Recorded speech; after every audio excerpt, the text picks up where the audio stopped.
Oi, pessoal! Meu nome é Rafaela Rosano e estamos iniciando mais um podcast. Hoje com o Pedro Anacleto, palestrante, empresário e escritor. Oi, Pedro, tudo bem? Olá, Rafaela, tudo ótimo. Primeiro eu quero agradecer o convite de vocês, dizer que é sensacional estar aqui com vocês. É super normal nós errarmos e acredite, eu estou mais nervoso do que você.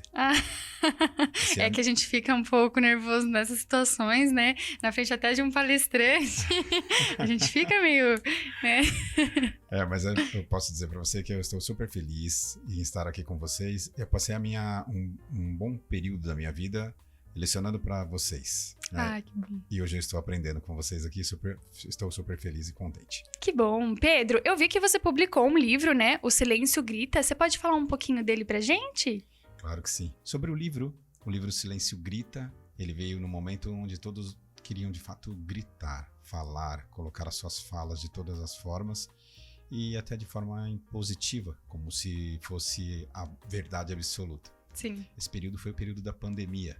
E até eu mesmo estava com várias dúvidas e queria gritar e falar o tempo todo. Todo mundo ficou doente nessa época, né? Todo mundo muito doente. Sim. Principalmente doente psicologicamente, né? Exato. Nós ficamos confinados.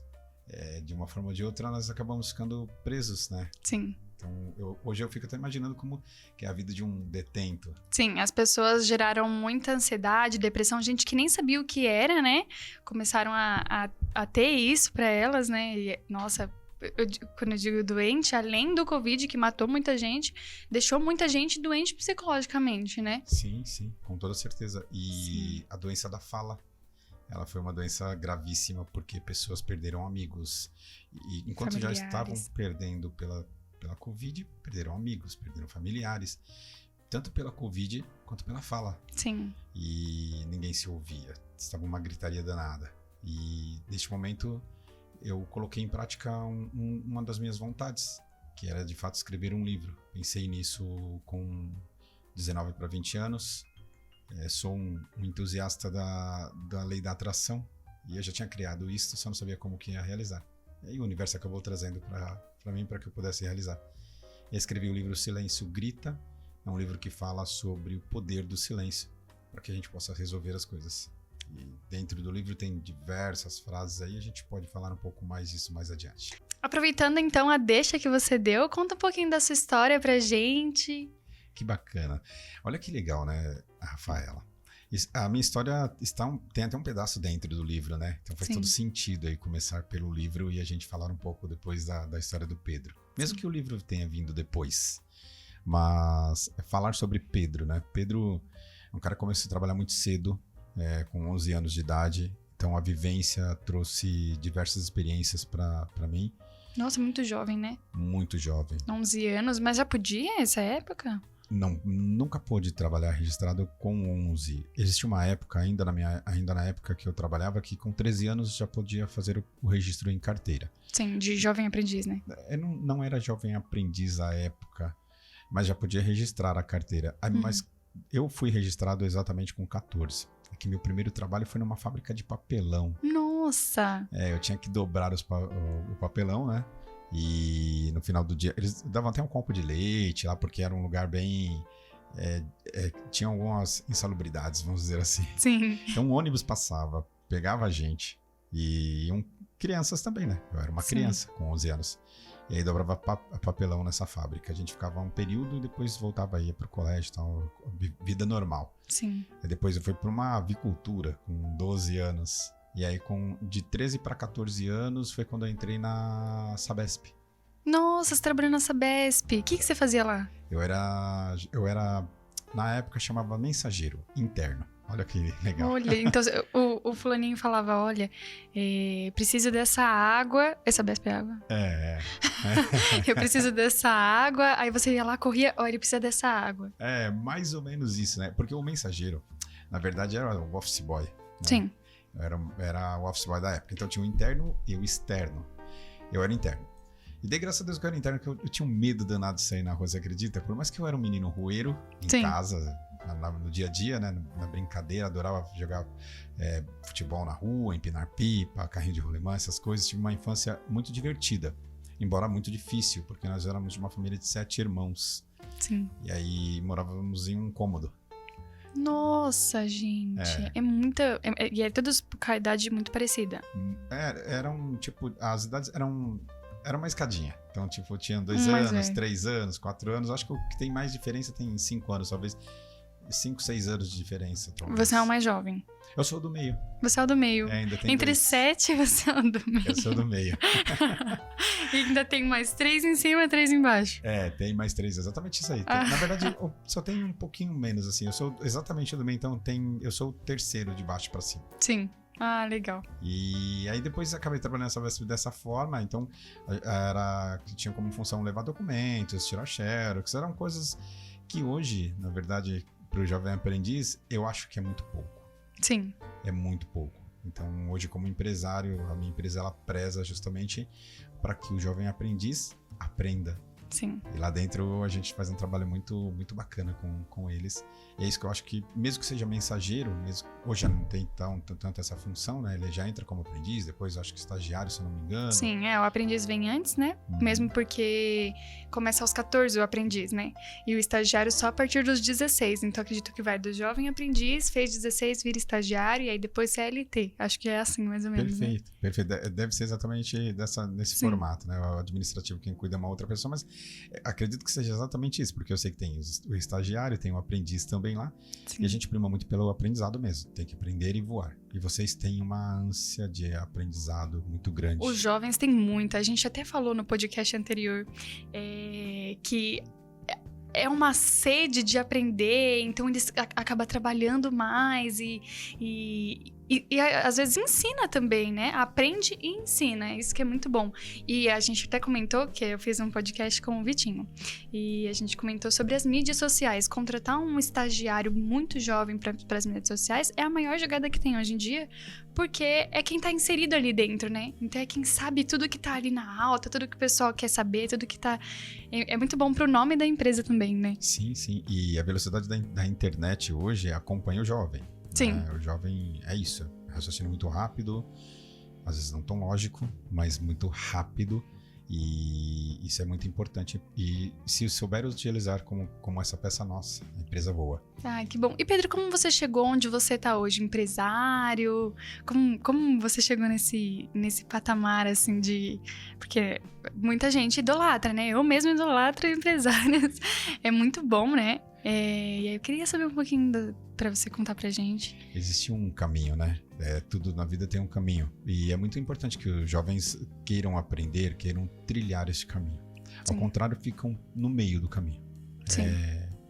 Eu sou músico também, dentre as diversas Ai, coisas. que legal. Você toca alguma coisa? Canta? Sou percussionista. Ai, que legal. Músico percussionista. Então, tudo que é percussão, eu toco. Sim. E tem um projeto social com crianças e adolescentes. Nossa. E no projeto social, eu dou aula de música.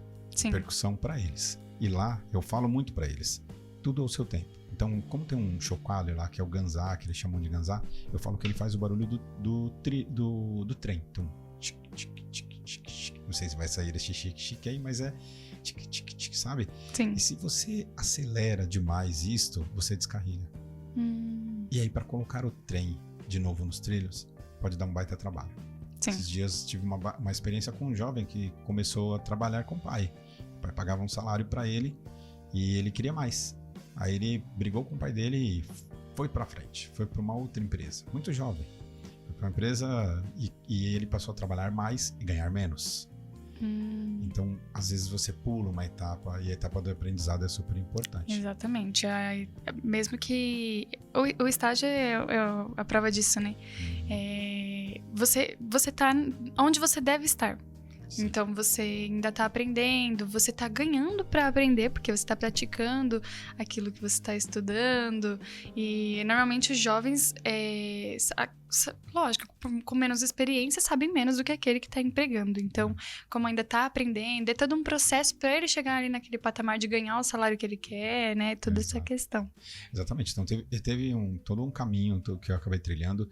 Na verdade, eu não pensava em ser empresário porque os meus sonhos não permitiam isto. Sim. Eu pensava em ganhar dinheiro para comer. Eu pensava em ganhar dinheiro para ter o básico. Acabou surgindo para viver. Não, aí com o tempo você vai percebendo que você pode mais. Quando o jovem tem a oportunidade, eu fui tendo oportunidades, como outros jovens da minha idade também, só que eu abraçava todas. Eu queria aprender, eu queria lidar com pessoas, eu queria conhecer o mundo.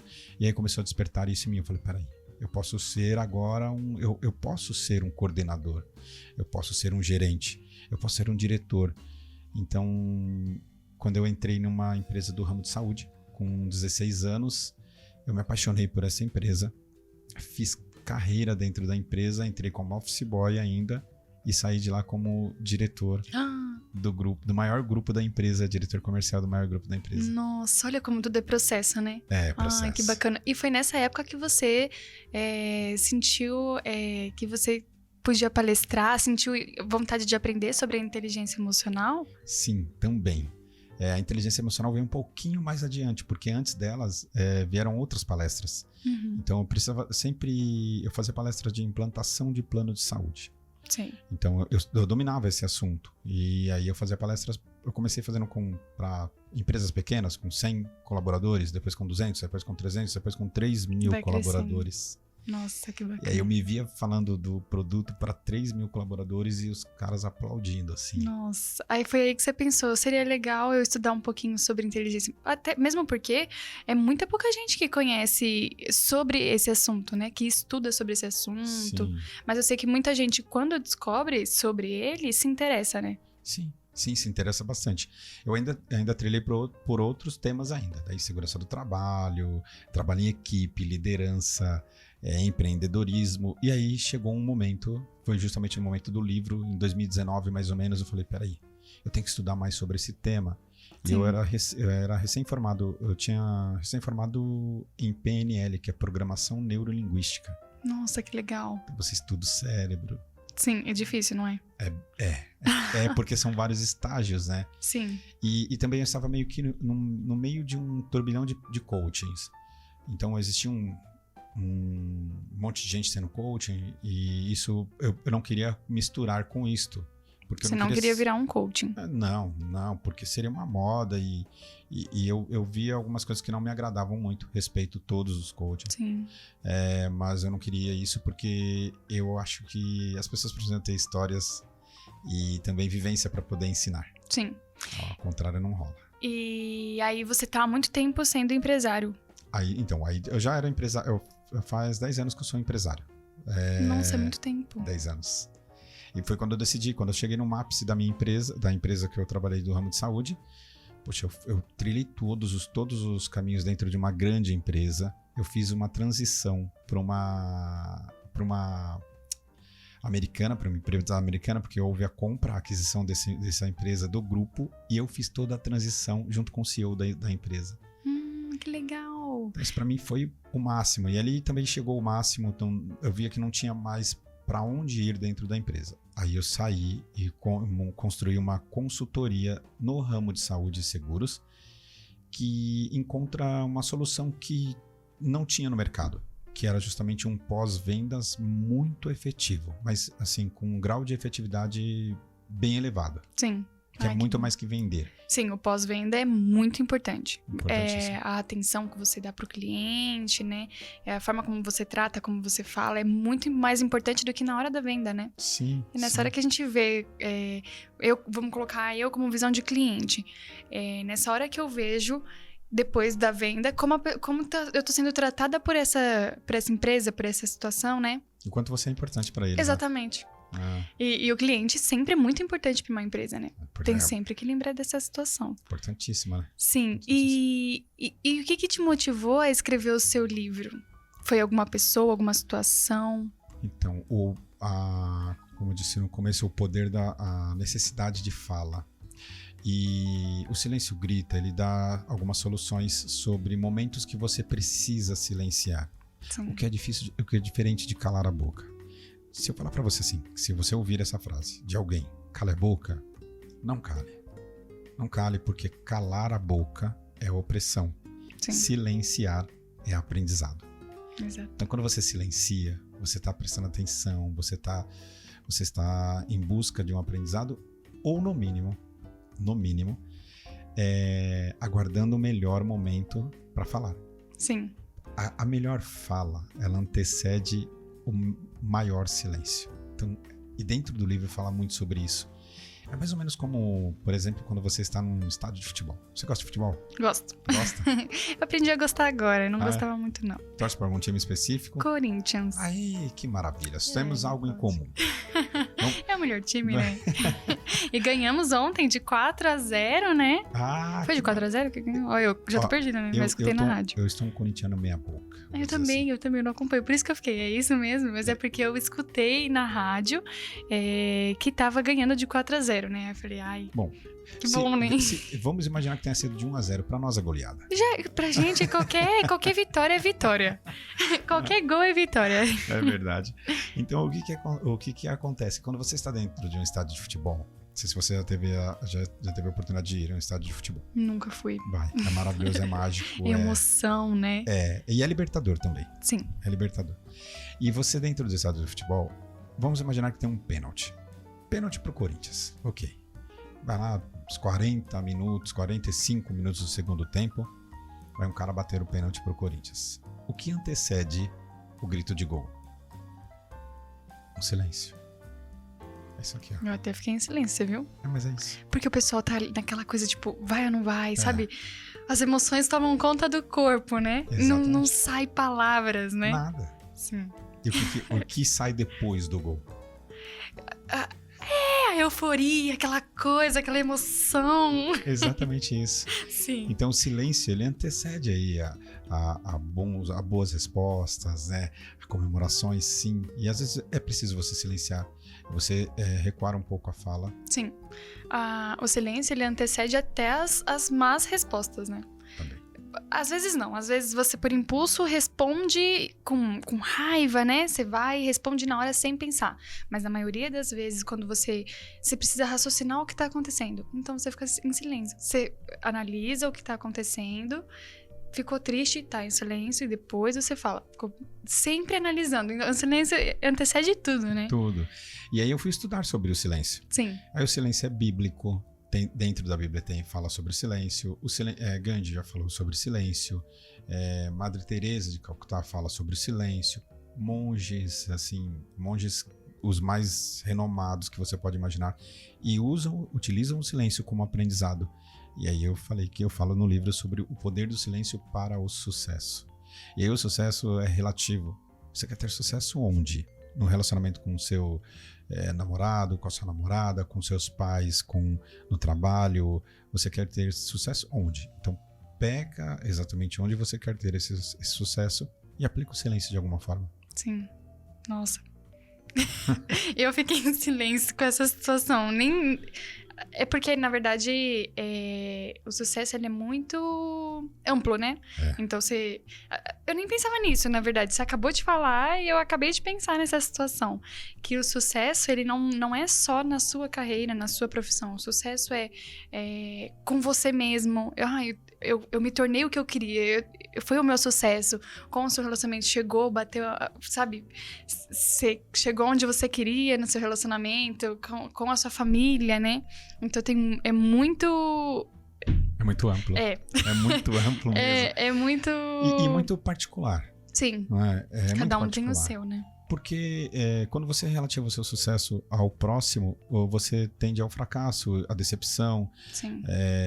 E aí você não vai ter o que o outro tem, né? Você não vai ter o cabelo igual da sua amiga, você não vai ter o carro igual ao do outro. Por mais que você tenha o mesmo carro, talvez ele nem vá servir para você como serve para o outro. Às vezes para você não era aquilo que você esperava. Para aquela pessoa, que nem uma roupa, né? Eu gosto tanto daquela roupa, mas você gostou naquela pessoa. Em você, às vezes, você não gosta. Então é muito individual, tudo é muito individual. Essa casa é para essa pessoa, tá boa. Mas para mim, talvez eu não queira assim. Talvez eu queira menos, talvez eu queira mais. É tudo muito individual. Pode até ser lindo, pode ser maravilhoso de você ver, mas não pode se basear, eu acredito que não possa se basear no silêncio no sucesso do outro. Exato. Porque senão você tende a fracassar. Sim, cria o seu sucesso, né? Cadê o seu sucesso? Cadê a sua vida? Né? Exato. Viva a sua vida e não a vida do outro, né? Exatamente. Sim. E você publicou o livro há muito tempo? Publiquei em 2020. 2021. No próprio ano que você escreveu? Não, desculpa, 2021. 2019 tá. eu comecei a escrever ele, eu terminei em 2020. E aí eu fiz a primeira tiragem dele de 1.500 livros. E saiu tudo? Eu devo ter 50 livros ainda.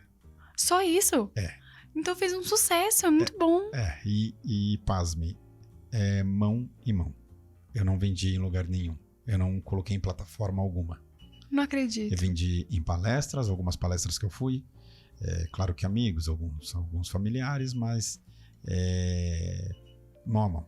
Nossa, você pode mostrar pra gente o seu livro? Eu vi que você trouxe. Fica à vontade. Olha, gente, o livro é esse aqui, laranja. Lindo, ó, a capa dele, bem bonito. Você pensou em tudo, foi você que fez a parte de visual do livro. Hoje existem empresas que são especialistas nisso, né? Então Sim. eu contratei uma empresa para que me ajudasse a fazer. Então me Ai, preocupei foi muito mais em escrever, né? na parte no conteúdo, né? Olha o livro, pessoal. Mas é claro que eu participei de tudo. Nada aí foi sem minha anuência. Claro, você tem que dar a voz final. A voz final é a sua. Pra isso, sim. Ah, legal. E sua carreira como palestrante, como iniciou? Você sempre teve esse lado motivacional, essa coisa de motivar as pessoas? Olha, eu descobri depois que eu era um motivador nato. Ai, que bom. Eu nasci com Descobriu isso. quando você começou a estudar a inteligência. Depois quando eu foquei mesmo nas palestras agora, depois de uns 5 anos aí, mais ou menos, eu descobri que isso já estava em mim. Então, mas time de futebol na rua, quem organizava era eu. Ai, que legal! Então você gosta de futebol? Adoro. Ai, que bom. Hoje eu não sou um craque, né? Sim. Minha esposa fala que eu sou perna de pau, inclusive. O que isso significa? Muito ruim, um cara muito ruim. Ah, tá, entendi. Mas ela fala, mas eu acho que eu jogo muito bem. Ah, tá.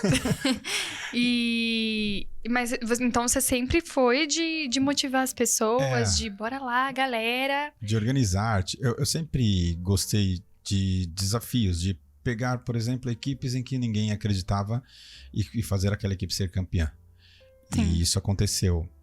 E aí eu sempre relativo com futebol, porque não só porque eu gosto muito, mas porque é um trabalho em equipe, né? Sim. E aí começou, mesmo eu acho que desde a infância. Então, vamos jogar futebol, mas vamos pra praia, vamos pro Ibirapuera. Quem organizava era eu, quem colocava o pessoal pra cima pra ir. Normalmente era eu que fazia isso. Sim. E aí, depois, dentro das empresas, eu comecei a ganhar uma liderança. Só que teve um momento, a liderança, quando ela não é observada e não é estudada, ela pode, inclusive, ser uma liderança negativa. Sim. Tem muita gente aí que não gosta dos chefes, né? Porque não sabe conversar, não sabe dar a ordem, né? Sim. Tudo depende também do jeito que você fala, né? E existem, inclusive, jovens também que ele é um baita de um líder, mas ele não se percebe dessa forma. E as pessoas acabam seguindo ele e fazendo, inclusive, as bobagens que ele acaba fazendo também. Sim, e ele nunca... Demora muito pra reconhecer que ele é influenciador, né? Demora. E aí, ele é um influenciador. Ele influencia dores. E aí não é legal. Eu nunca parei pra pensar nisso. Nossa, eu nunca tinha pensado nisso. De influenciador. Ele, quando não é uma pessoa positiva, né? Então, ele pode ser um influenciamor. É possível isso, sendo um influenciador, mas aí sim, como um influenciador, influenciando amor, influenciando trabalho, influenciando coisas positivas. Sim. Porque se você for um influenciador, você vai causar dores. Eu causei dores em pessoas e aprendi que é possível utilizar a minha liderança de uma outra forma. De uma forma positiva, né? De uma forma extremamente positiva. Então, quando eu comecei a entender isso, eu virei coordenador de uma central de atendimentos de 320 mulheres. Nossa! De mulheres? Mulheres. Mas era o quê? Era uma central de atendimentos médica. E só mulheres que... Só mais mulheres, assim, 90% eram mulheres. Entendi. Por que eu enfatizo esse negócio de ser um líder de 320 mulheres? 320 e tantas mulheres. Porque eu treinava, porque eu contratava, porque eu capacitava e eu tinha que entender todas as nuances de uma mulher. A mulher, ela é Ser mulher já é difícil, né? E entender uma é o dobro.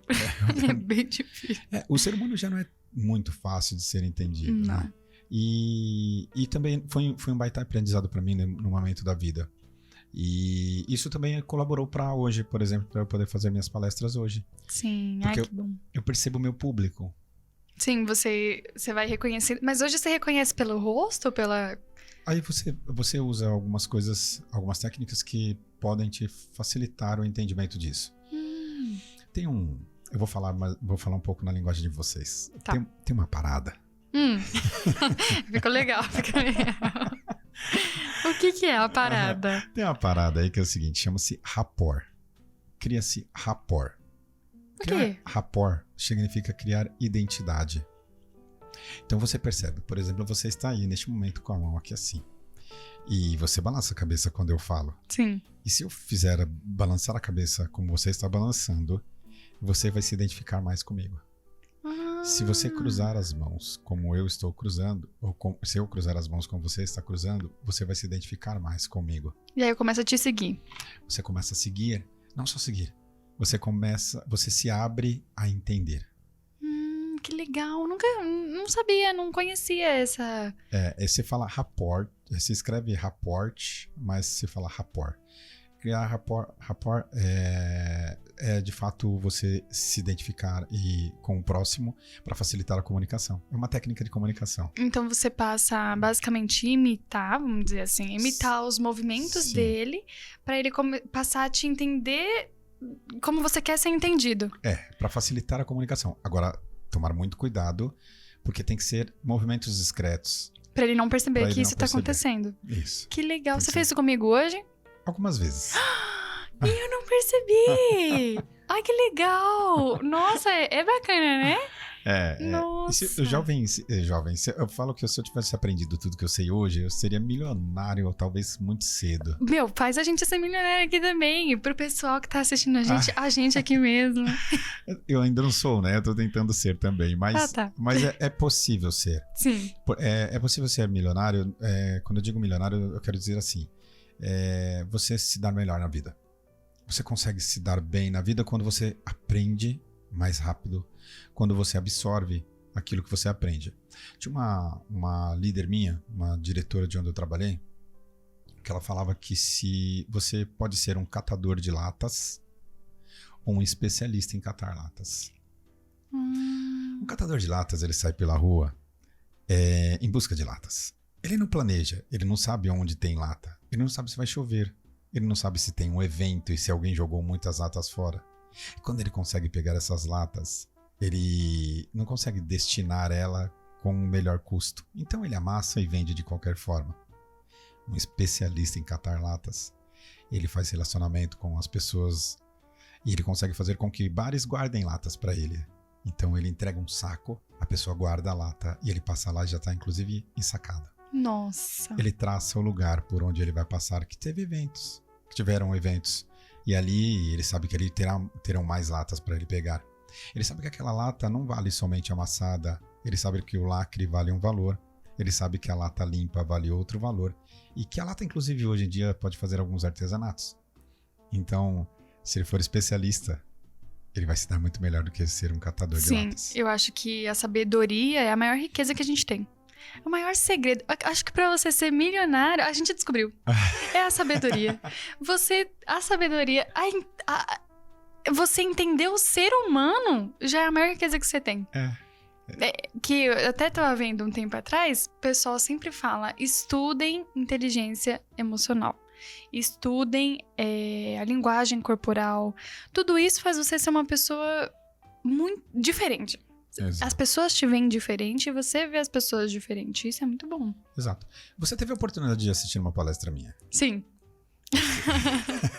Muito boa, inclusive, gente. Fez sentido pra você? Muito. Nossa, eu adorei. E aí, eu te falo que quando eu vou pra uma palestra, eu me preparo muito, mas muito mesmo. Não vai ser uma palestrinha, não vai ser igual a todos. E também não vai ser só pra eu falar. Sim. Vai ser pra eu transmitir a mensagem. Exato, a pessoa tem que entender, não só assistir, né? Exatamente. E tem que fazer sentido depois na vida. Exato. E aí, neste momento, eu comecei a estudar muito mais sobre inteligência emocional, porque faz todo sentido. Não dá para ser um palestrante se você não tiver uma inteligência emocional bacana. Sim. A vida não para. Realmente. As coisas acontecem. Sim. E inteligência emocional nada mais é do que você entender os seus sentimentos, as suas emoções. As emoções que se transformam em sentimentos. Sim. Né? E como que você lidar com isso no dia a dia. Como que você vai trabalhar, estudar, namorar, fazer o que for, se você não entende os seus sentimentos. Exato. Muita gente, inclusive hoje, não se conhece, né? Eu mesma não me conheço. E é muito normal isso, né? Hoje em dia isso é muito normal. Não devia ser, porque... por exemplo, eu assisti um vídeo ontem, inclusive, sobre isso. Eu pergunto, quem é você? Você vai falar, eu sou Pedro Anacleto. Eu tenho tantos anos, eu faço isso. Mas quem é Pedro Anacleto? Quem é você? E normalmente a gente não sabe dizer quem nós somos, né? Exatamente. E tem uma coisa que é o seguinte, como você se vê e como você realmente é. Exato. Quem que você se vê e quem você realmente é. Então existe essa confusão. O estudo é muito complexo para todo mundo e é meio chato se você ficar só o tempo todo meio que se cobrando, sabe? Sim. Não, eu preciso saber muito quem sou eu para me lidar super bem, inteligência emocional. Isso vira moda. Vira moda. Vira e as pessoas até entendem errado algumas vezes, né? E saem ensinando, viu? Sim, então. Sai por aí ensinando. Inclusive, por isso, quero agradecer a todos os psicólogos que fizeram com que eu pudesse estar aqui hoje falando com você sobre esse tema, envolvendo também esse tema. O meu livro, inclusive, é assinado por uma psicóloga renomadíssima chamada Luciana S. Zanon. Ai, que legal. Ela é uma psicóloga fantástica. Ela faz uma palestra comigo. Nós fazemos uma dupla chamada Meu Divã Musical. Então nós pegamos uma música e eu vou falando sobre a música e ela vai explicando do ponto de vista psicológico aquilo. Nossa, que legal. É sensacional. Tem no meu Instagram tem algumas palestras, algumas lives que eu fiz com ela. Inclusive estou devendo para fazer com ela mais algumas aí. Mas ela é sensacional. E ela assina esse livro. E quando ela assina esse livro, ela não só assina por assinar. Ela endossa O Poder do Silêncio. Nossa. O toque feminino deixa tudo... o livro já em si já é bom, mas coloca um toque feminino, sempre deixa tudo melhor, né? Sim, sim. Em tudo na vida, né? Sim, sim. As mulheres são mais sensíveis. Sim. Os homens também podem ser sensíveis, mas existe uma certa resistência para isso. Eu me tornei muito mais sensível. Eu não fui o tempo todo esse Pedro bonzinho, esse Pedro bacana, esse Pedro legal, esse Pedro amoroso. Os traumas, as dificuldades, né? Eu não vou ficar falando dos problemas, porque é muito bacana você falar das coisas legais, né? Sim. Então, perder tempo falando dos problemas que eu passei na vida para poder chegar até aqui, para poder estar vivo, não foram poucos. Você até comentou na palestra, né? Uma situação sua já do passado, né? Sim. Sim, eu sempre falo alguma coisa, né? Falo de alguma coisa que aconteceu. Porque você tem que ter vivência pra falar, né? Precisa. Você tem que saber do que você tá falando. Não basta só falar, né? Precisa. E assim, como você aprendeu com isso? Sim. O que te fez entender isso que você tá falando agora pra mim? É basicamente isso, né? Sabe que depois eu acho que a gente vai falar mais sobre isso, mas inteligência emocional chegou a um período que... E alguns ainda confundem isso. Você tem que ser forte. Você tem que controlar as suas emoções. Sim. Isso é muito difícil, sabia? Mas não é isso. Inteligência emocional é sobre entendê-la. É sobre sentir a emoção na hora que tá acontecendo, né? Você ensinou isso pra gente, né? Inclusive, eu aprendi isso depois da sua palestra. É você... Sim, você reconheceu que você tá sentindo aquilo. Sente. Se deixe sentir a raiva, se deixe sentir a tristeza, se deixe sentir a alegria.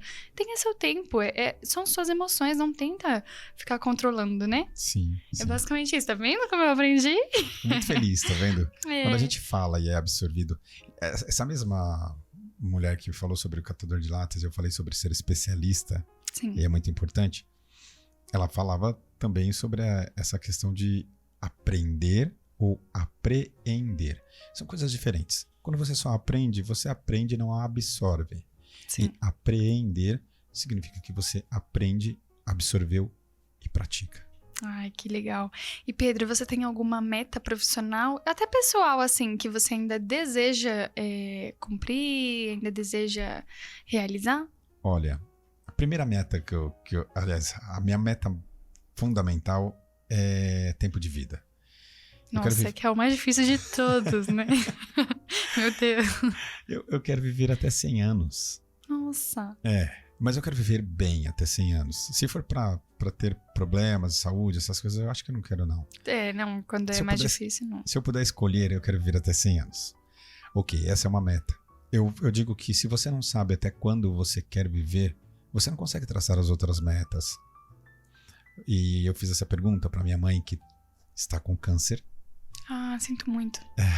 Mas vai passar, né? Assim, de uma forma ou de outra vai passar. Muito Sim. obrigado pelos seus sentimentos. E ela, quando ela descobriu o câncer, ela ficou muito triste, ela ficou Abala demais a pessoa, né? abaladíssima, assim, foi com 69 anos. Hoje que ela jovem. está com 72. Nossa, meio jovenzinha. Jovem. Jovenzinha, digo... Jovem. É. Cuidando. E ela está cuidando. E aí eu perguntei, sentado à mesa da sala, ela já tinha acabado de descobrir o câncer, eu perguntei pra ela, mãe, até quantos anos a senhora quer viver? E ela tinha descoberto o câncer recentemente. Ela falou, filho, nem sei. Falei, mãe. Abalou ela, né? Falei, mãe, pode falar, até quantos anos você gostaria de viver? Aí ela, se eu estiver bem, até 85. Falei, então bora lá, mãe, que faltam 15 anos ainda pra você viver. Isso, de certa forma, motivou ela. Ela teve a primeira cura do câncer. Ai, que bom. E, infelizmente, depois de 1 ano e pouco, voltou em outro lugar, mas a gente tem fé que vai dar tudo certo. Sim. E se não curar, vai fazer ela cumprir a meta dela. Sim, até lá dá tempo. Dá tempo. E as pessoas não têm essa meta de vida, então vivem de qualquer forma. E se você não sabe até qual a idade que você vai viver, como que você vai planejar as outras coisas? Porque tudo tem métrica, toda métrica é pelo tempo. E o que nós falamos há pouco, tudo que nós falamos dentro desse podcast há pouco tempo, talvez há mais de 2 minutos, 3, 4 minutos talvez atrás, nada vai voltar. Já foi, é passado. E passa muito rápido. Passa muito rápido. E então, se eu não tenho principal meta, que é a meta de vida, eu não consigo traçar as outras. Poxa, peraí, se eu vou viver até 100 anos, aí vem as outras metas. Sim. Ok. Quero meta como ser humano. Sim. Eu preciso evoluir o máximo possível como ser humano para evitar julgar as pessoas, para evitar ser mal com as pessoas, porque nós somos maus com as pessoas, infelizmente. O tempo todo. O tempo todo. E às vezes a gente nem percebe. Não percebe. É uma bobagem que você fala, uma atitude que você faz e Sim. você foi E mal. nem sabe que feriu o próximo, né? Não sabe. O problema é que, assim, você acha o que é pouco pra gente é muito pra outro. Sim. Pensar dessa forma... Tem aquela questão que a gente falou do individual, né? Pra gente pode não ser, mas pra outra pessoa... Pra gente pode... Eu falei normal com essa pessoa, mas pra outra pessoa magoou ela, a forma que você falou, né? A gente tem que tem toda a parte de empatia nessa hora também, né? A gente tem que se colocar no lugar do próximo. Sim. Eu ia até falar pra você, quando você tá desmotivado, quando você se sente desmotivado, sem foco, sem... O que você faz? O que te ajuda? Bom, primeiro, quando eu tô desmotivado, eu sinto. Eu me permito sentir. Sim. Há poucos dias eu estava desmotivado. Mas você deixa sentir o quê? 5 minutos? Um dia? Quanto precisar? Até não me atrapalhar. Se eu perceber que está me atrapalhando, aí eu começo a buscar algumas coisas que conseguem me fazer sair desse período desmotivado. Sim. Então, muitas coisas às vezes desmotivam a gente. Às vezes até mesmo a falta de reconhecimento de um profissional, que você palestra, o que você fala, o que você ajuda, e depois você não tem aquele reconhecimento, você vê que não é, que isso me desmotiva muito. Sim. Uma coisa, a falta de reciprocidade me desmotiva muito. Isso familiar, isso dentro do âmbito profissional. Eu sou extremamente sentimental.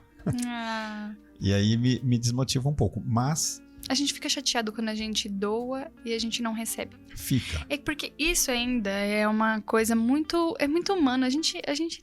É muito humano essa situação de a gente dar e a gente espera. Mesmo que não, a gente espera do próximo também, né? É. A gente espera que o próximo tenha a mesma consideração que a gente tem por ele, né? Sim. Eu também sou assim. É. A gente quer isso, a gente precisa disso. A gente tem a necessidade. Tem a necessidade do reconhecimento. Sim. Isso é fundamental. A gente pode até não esperar. Tudo Sim. bem que às vezes a vida não te dá tempo de esperar. Mas não é muito louco quando você recebe um presente do nada? É. Uma surpresa, ou, por exemplo, às vezes nem um presente.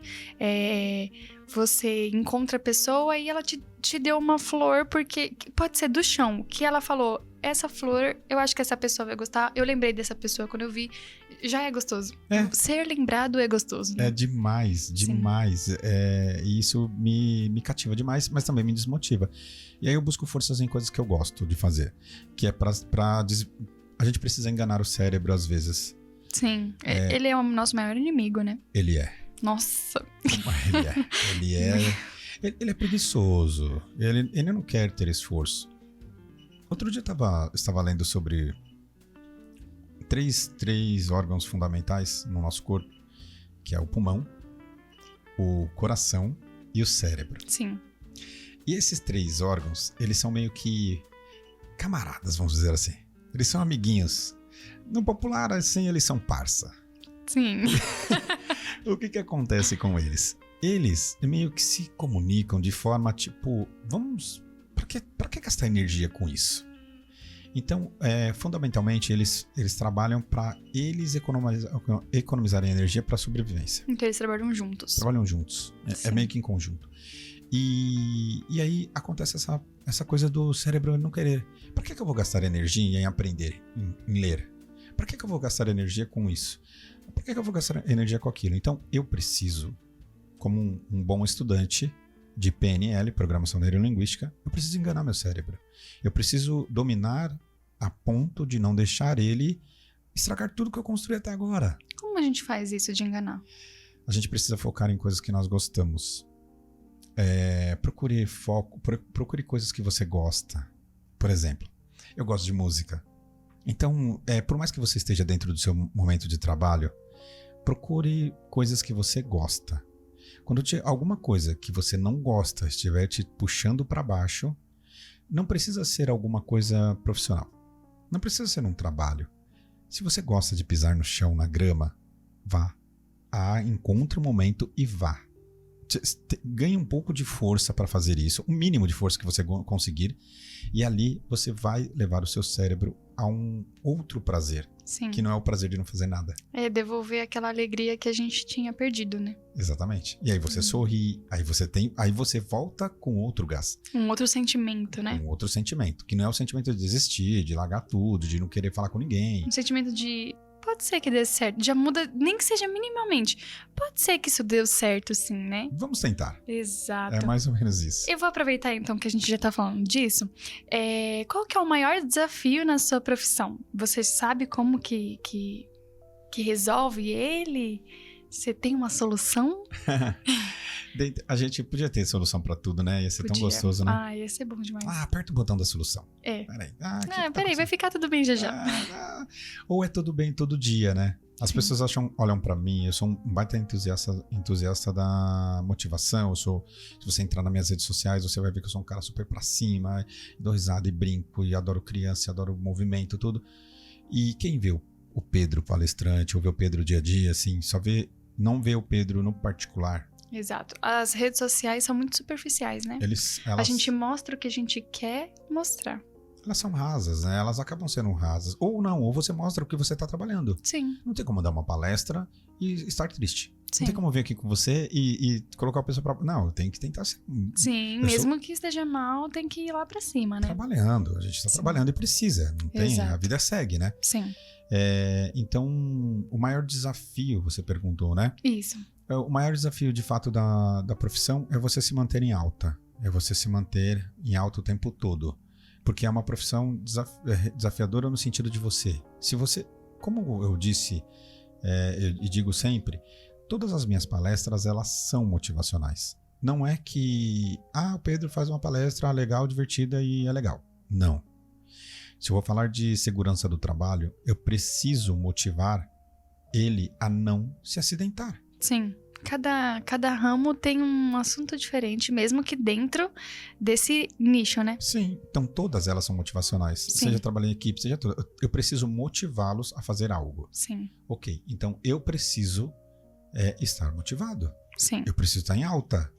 Esse é o maior desafio. Esse é o maior desafio. Estar sempre bem. Sempre em alta. Eu não posso estar em baixa. Embora me permita estar em baixa, é o que você Mas falou. no particular. É o que você falou. Mas quanto tempo você fica? Bom, até não me atrapalhar. Sim. Então, por exemplo, eu tenho que vir aqui e falar com você. Poxa vida, ontem eu não estava muito bem. Então, peraí. Um dia antes, eu já tenho que estar bem. Sim, tem que melhorar pra chegar lá diferente, né? Então, se tem uma raivinha aqui, eu tenho que falar com alguém. Sim. Se tem alguma coisa que está pegando lá, eu preciso conversar com alguém, eu preciso desabafar. Sim. Ou se tem uma tristezinha lá do passado, porque a gente não resolve tudo. Não. Algumas coisas vão te incomodar mais cedo ou mais tarde. E voltam à tona, mesmo que do passado. Voltam à tona. Voltam. E como que você vai lidar com isso? Então, se você puder, converse com pessoas e aí faça coisas que você gosta. Sim. Então, por exemplo, vou colocar um exemplo muito rápido. Sexta-feira eu não estava lá tão bem. Ok. Só que sábado, eu já sabia que eu viria aqui na segunda. Eu falei, peraí, tem que começar a aumentar isso aqui. Melhorar isso aqui. E aí no sábado eu fui pro projeto social. Que eu legal. amo ficar com as crianças, ensiná-las, conversar, abraçar e tal. E aí vem instrumentos e tal. Maravilha. Aí eu saí de lá cansado, mas em alta. Estava com melhor. Com o meu ânimo melhor. Aí domingo estava preparando a minha casa para receber os familiares da minha esposa. Embora o evento não fosse meu, era da minha esposa, acaba sendo nosso e eu precisava ali organizar aquilo. Então, quando eu estou organizando alguma coisa, poxa, eu vou receber pessoas, tem que receber bem, então Sim. acabei o domingo em alta. Ah, que bom. E aí, hoje acordei bem para poder estar aqui com vocês e assim vai seguindo a vida. Que ótimo. O seu foco é inteligência emocional. Isso a gente já sabe mesmo, porque a gente tá falando disso na maior parte do tempo. Você pode falar um pouquinho pra gente sobre a inteligência emocional? Claro, com toda certeza. É bom que eu até aprendo aqui agora com você um pouquinho. Eu vou me beneficiar aqui. Deixa eu. Como eu disse, sempre respeitando os psicólogos, né? Eles estudam demais isto e eu leio muito, falo para poder falar sobre isso. Sim. Então, a inteligência emocional, ela é algo que há muito tempo ela existe e ela é falada. Só que ela não era tão divulgada, ela não era tão propagada. Vamos dizer que em 1985 começaram a falar sobre isso, só que com outro público, vamos dizer assim. Sim. E aí depois isso acabou se tornando mais popular. Então começou a atingir várias camadas da sociedade. E agora, nós vamos passar por um momento agora, estamos passando por este momento, em que as empresas perceberam que se não falar de inteligência emocional, não flui. O colaborador não trabalha, a pessoa não rende. E aí, você, como namorada, entendeu que se você não tiver uma inteligência emocional em dia, você não vai se dar bem com seu namorado. Como filha, como trabalhadora, você não vai se dar bem com o seu chefe. Então a inteligência emocional ela está em todos os lugares e é muito bacana que isso popularizou. Por quê? Porque ela fala sobre as nossas emoções. Sim. Uma coisa que é importante é que não é sobre controlar as emoções. É sobre você entender cada uma e sentir. Aceitar. Aceita e sente. É sobre saber sentir. Não é também sobre, não posso chorar agora, Chora. Vai no banheiro, se esconde. Não pode chorar agora, na frente de todo mundo, aqui no podcast. Eu vou chorar. Não dá. Não vai dar, não vai rolar. Sim. Né? Mas também, se permitir, por exemplo, acabou, realmente não tô nada bem, poxa, vai no banheiro, resolve, se permite sentir. Se permita sentir. Exato, se permita. Exatamente. E existem alguns exercícios que são fundamentais. Eu acredito como o mais importante é o exercício de respiração. E não é só porque você vai respirar e vai ficar tudo bem. Não. Sim, desculpa, vou até te interromper. Gente, depois que você me ensinou isso, eu nunca mais, assim, não tem como dizer que não, mas olha, passou a me ajudar muito. Aquele exercício de puxou pelo nariz, bem devagarzinho, soltou pela boca. Gente, isso, sabe, é uma coisa tão simples que as pessoas às vezes esquecem que isso pode ajudar elas, né? E você tá ali afobado e no desespero, às vezes com crise de ansiedade. Isso acalma você sem querer, assim, a cabeça só aceita. Falou, então tá bom, vamos relaxar um pouquinho. Vamos deixar. Exatamente. É o pulmão trabalhando junto com a cabeça, né? E com o coração. Exato. Nós falamos sobre isso, são órgãos vitais e que estão querem gastar energia, não querem gastar energia com qualquer coisa. Sim. Nem com as suas emoções. Ela tá triste, ela que se vira pra resolver isso aí, deixa ela aí. Sim. Então, se você não tem o controle, não sabe algumas ferramentas para isso, você acaba se dando mal. Porque você perde amizades, você perde emprego, você perde a vida. Sim. Você tem que saber lidar com... É exatamente isso. Permita-se sentir, mas saiba lidar com as suas emoções. Sim, sim. E não é só sobre ser frio, é sobre sentir de fato. A questão da respiração é muito bacana porque é o seguinte, quando nós não sabemos respirar. Não. A gente fala...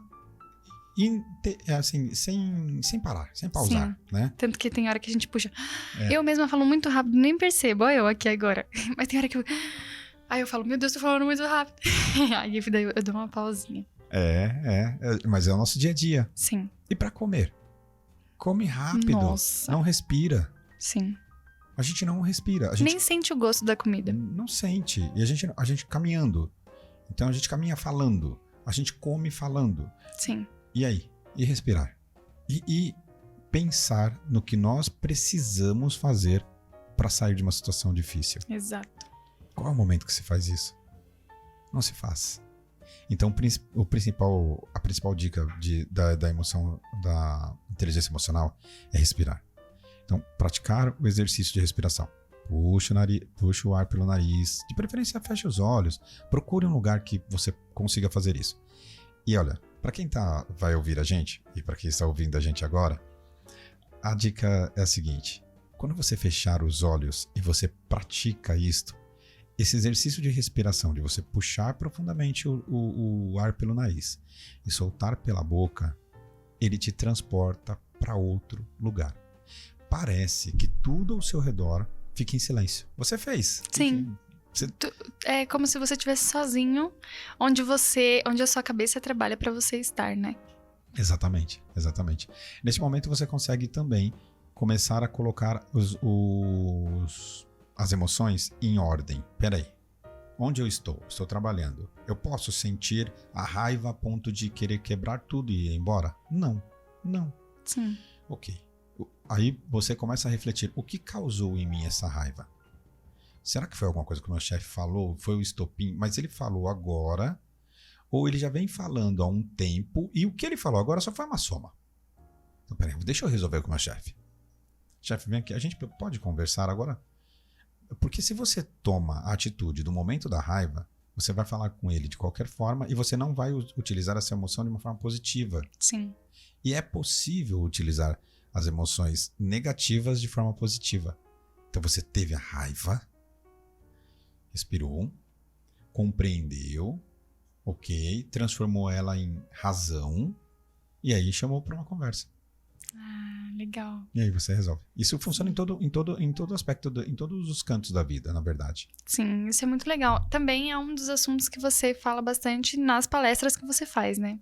Falo bastante. A palestra mais bacana, né? Uma das mais bacanas sobre inteligência emocional é uma que eu fiz, que você acabou participando também, em que eu transporto as pessoas para dentro de uma montanha-russa. Ai, que legal. É verdade, eu lembro. Uau! É gostoso fazer porque você anima, né? Anima o pessoal já fica mais... O pessoal que tá triste, anima na hora. Sim. Não tem como, né? Não tem como. E a ideia, de fato, é você... Primeiro, você tira ela do ambiente dela. Ela veio pra cá, muitas pessoas vão pra minha palestra, e nem todo mundo vai porque quis. Sim. O cara tá lá, e tá... Assim, no popular, ele tá de saco cheio do chefe dele. Ele não queria nem ter ido trabalhar. E aí falaram pra ele que um cara vai falar de inteligência emocional. E esse cara já ouviu falar que inteligência emocional é modinha, que as pessoas estão falando. Pior ainda, ele nem gosta de palestrante. Porque todo palestrante pra ele é igual. E aí vai lá o Pedro Anacleto, falar com ele. Quando ele chega ali, ele imagina, que saco. Vai ficar falando, não vai ter nada de interessante. O que esse cara veio fazer aqui, meu Deus? Aí eu começo a falar pra ele que eu vou colocar ele dentro de um... Coloca o cinto, bota a mão pra cima e faz clique.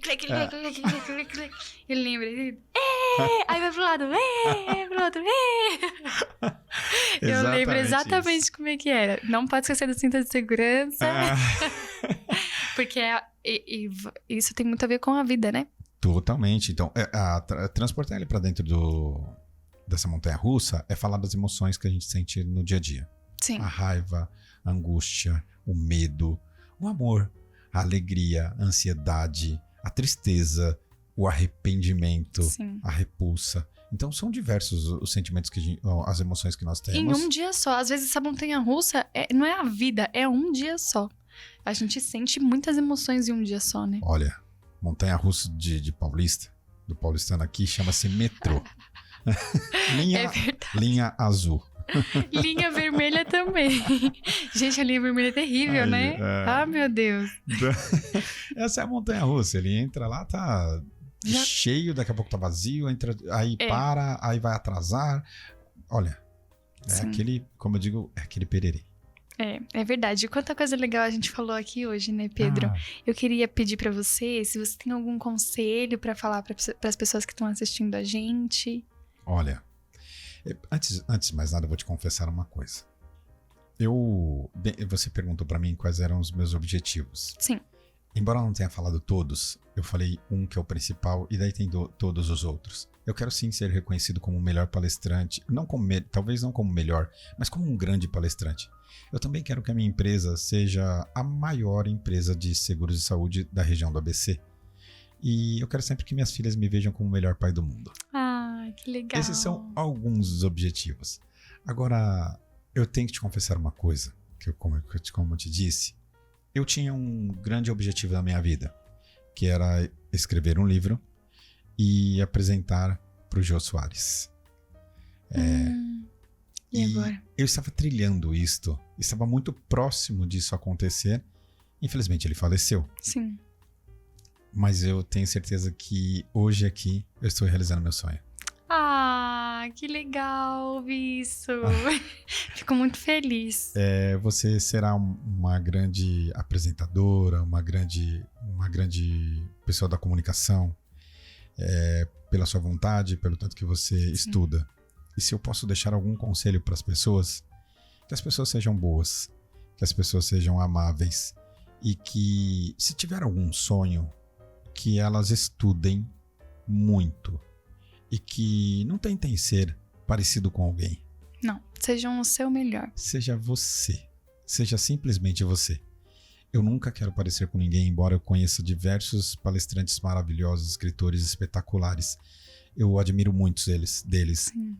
Mas eu quero ser o Pedro Anacleto. Pra sempre. O Pedro Anacleto.